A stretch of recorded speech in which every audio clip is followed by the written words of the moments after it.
Good morning students, how are you? Class 6, chapter number 3, fibers to fabric. So, before we further study about the uses of jute. So now, I am going to start from flax. Here is a very important line about the jute.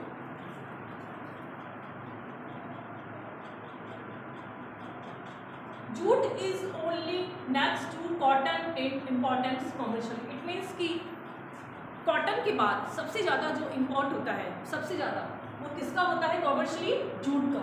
इसलिए इसको क्या कह सकते हैं हम? Golden fibre. So next flax. What is flax? आपने देखा होगा जनरली जो अलसी के बीज होती है, अलसी, वो flax. It is a natural cellulose fibre produced from flax और लिंसेड प्लांट. ये क्या होता है? एक तरह का नेचुरल सेलुलोज फाइबर होता है जिसका प्रोडक्शन किससे होता है? लिंसेड प्लांट से, अलसी के प्लांट से. The fiber is extracted from the skin of the stem. अब ये फाइबर्स कहाँ से निकलता है? जो अलसी का प्लांट होता है उसकी स्टेम से हम उसको निकालते हैं, एक्सट्रैक्ट करते हैं of the flax plant. They are separated from the woody stem just like jute fibers. They are separated from the woody stem.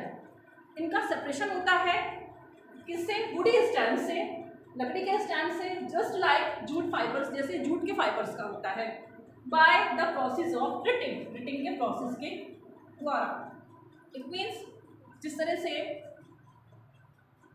Jute fibres extract होते हैं, जूट के फाइबर्स बनते हैं, उसी तरीके से आपके फ्लैक्स के भी होते हैं. So flax fibers is soft lustrous. Flax के जो फाइबर्स होते हैं वो बहुत ज़्यादा सॉफ्ट होते हैं, गुच्छे में होते हैं, लस्ट्रस एंड फ्लेक्सिबल, आसानी से मुड़ जाते हैं, फ्लेक्सिबल होते हैं. It is stronger but less elastic. ये बहुत ज़्यादा स्ट्रॉन्गर होते हैं but less elastic. It mean इनमें इलास्टिसिटी बहुत की कैपेसिटी थोड़ी सी कम होती है, ये थोड़े से कम मुड़ पाते हैं then cotton fibres. Cotton fibres के कंपैरिजन में flax fibres are mainly used in the production of ropes. It means flax के फाइबर का मेनली जो प्रोडक्शन होता है वो किसके लिए होता है? रोप्स के लिए. आपने देखा होगा मोटे मोटे रस्से होते हैं रस्सी बनाने के लिए, एंड हाई क्वालिटी पेपर, और हाई क्वालिटी के पेपर्स को बनाने के लिए. सो नेक्स्ट इज हैंड. अब हैंड क्या है?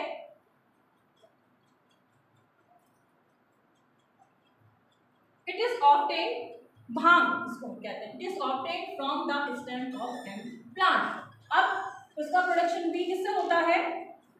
हैंड के प्लांट की स्टेम से.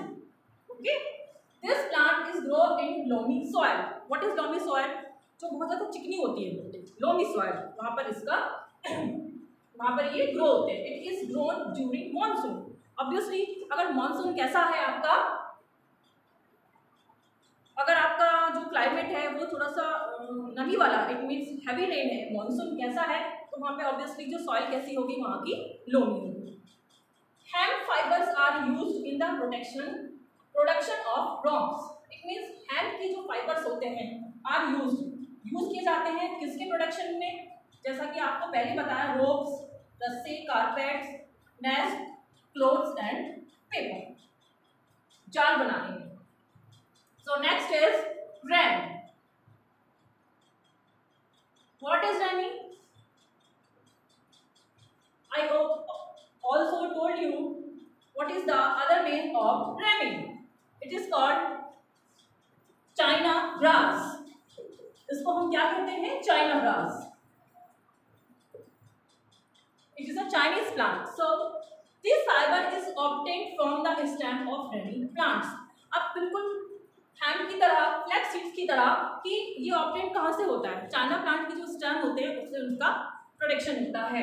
Ramie fibres are used in making canvas. Ramie fibres का जनरली कहाँ यूज किया जाता है? कैनवस में. कैनवस क्या होता है? ये प्लांट वोवेन फैब्रिक होता है. ये पैराशूट्स को बनाने में आपने देखा होगा जनरली एयर में जो पैराशूट्स उड़ते हैं, फिशिंग, मछलियों का जाल बनाने में, etcetera. So next is sisal. These fibers are made from the leaves of sisal plants.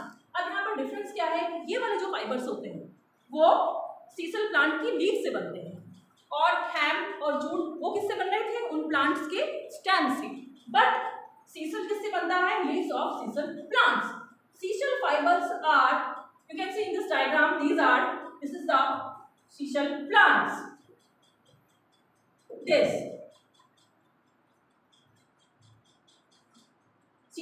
Sisal fibres are used in the production of ropes. Sisal के फाइबर्स का जो मेनली यूज होता है वो किसके प्रोडक्शन में होता है? रोप्स, रस्सियां बनाने में, मैट बनाने में. Next is kapok. It is obtained from the fluffy yellowish fibres surrounding the seeds of the silk cotton plants. अब क्या होता है कि जो सिल्क कॉटन के जो प्लांट्स होते हैं, इट इज ऑब्टेन्ड, ये कहाँ से ऑब्टेन्ड होता है? फ्रॉम द येलो फ्लफी, मतलब फूले हुए येलो कलर के फाइबर्स सराउंडिंग द सीड्स. वो सीड्स के चारों तरफ होते हैं, लिपटे हुए होते हैं. कौन से प्लांट्स के? सिल्क कॉटन प्लांट्स के. Its fibre is known as kapok. और इन वाले फाइबर्स को हम क्या कहते हैं? Kapok. It is light and water repellent. It means ये वाटर के बहुत ज्यादा प्रतिकर्षी होते हैं, मीन्स वाटर विरोधी. ये लाइट होते हैं. When it's fruit burst open, जब इनका फ्रूट्स टूटता है, फटता है, burst open. Cotton like kapok is expose.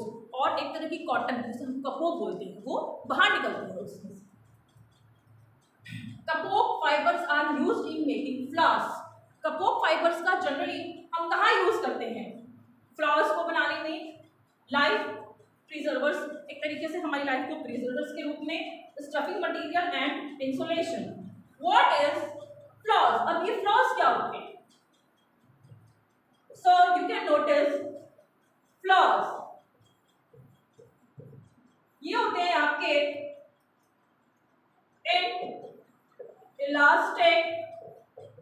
Elastic fibre.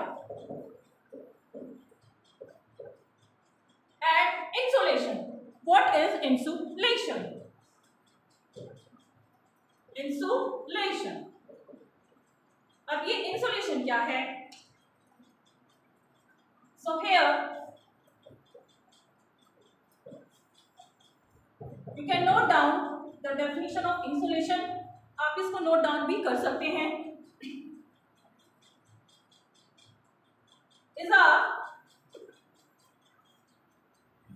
ये क्या होती है? एक तरह की थिक लेयर होती है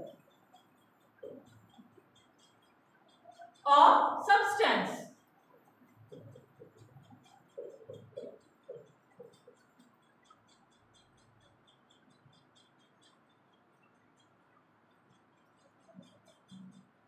that keep something warm. ये किसी भी सब्सटेंस की थिक लेयर होती है जो क्या रखती है? उसको गर्म करने में हेल्प करती है. सो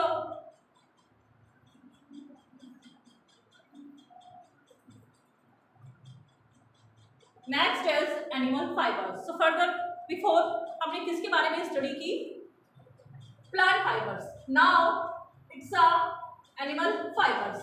सो first is wool. This fibre is obtained from the hair of sheep. ये फाइबर्स कहाँ से मिलते हैं? जो शीप के ऊपर हेयर्स होते हैं, फ्लफी से. आपने कुछ बाल जैसी संरचना देखी होगी उनकी स्किन पर, उनके वहां से. हेयर ऑफ कैमल्स, और कैमल्स के हेयर से, गोट और रैबिट के, और also used for making woollen fibres. ठीक है, उनसे हमें क्या मिलते हैं? Woollen fabrics. The here is removed from the animals. अब क्या होता है कि एनिमल्स के हेयर जो है वो रिमूव हो जाते हैं with the help of special clipper. किसकी हेल्प से? क्लिपर की हेल्प से. और ए लार्ज रेजर, जो बड़े बड़े रेजर होते हैं. This process of remove of wool from sheep is called shearing. जब वूल के हेयर्स को रिमूव किया जाता है तो उस प्रोसेस को हम क्या कहते हैं? shearing. shearing also carried out with the help of shearing machine. shearing का जो प्रोसेस होता है वो shearing मशीन की हेल्प से होता है. The quality of wool depends on the breed of sheep. अब क्या होता है कि जो ब्रीड होती है शीप की, द क्वालिटी ऑफ वूल वो डिपेंड करती है किस पर? शीप की ब्रीड कैसी है. The quality is decided on the basis of colour. अब क्या होता है? Thickness, length, shine and strength of the fibre. जो क्वालिटी होती है वो डिसाइड करती है किसके बेस के आधार पर कि कलर कैसा है, थिकनेस कैसी है, लेंथ और शाइनिंग कैसी है, और उस फाइबर की स्ट्रेंथ कैसी है। Thank you.